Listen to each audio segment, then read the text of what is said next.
Alright, I said I'd make a video once I got the steering column in this car put back together, so here it is. It's the next day, obviously, and the reason I didn't get it done last night is because it started getting dark, and I needed some tools I didn't have, namely an E8 inverted Torx socket.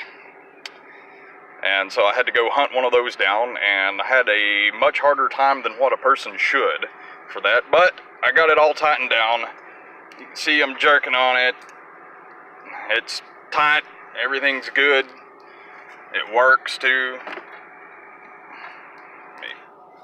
Yeah, grab this and tilt it back down, because I hate it whenever the steering wheel is like a school bus wheel.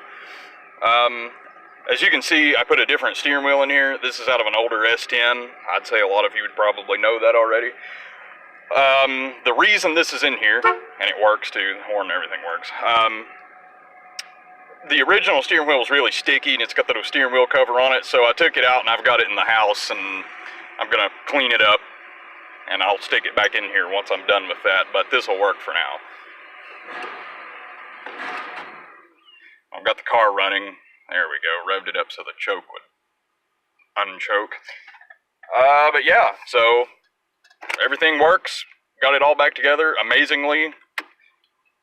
I'm surprised that I didn't destroy something, but I didn't. My whole little 2 bolts with the steering wheel nut to compress that spring to get that lock ring out of there worked good taking it off, but I did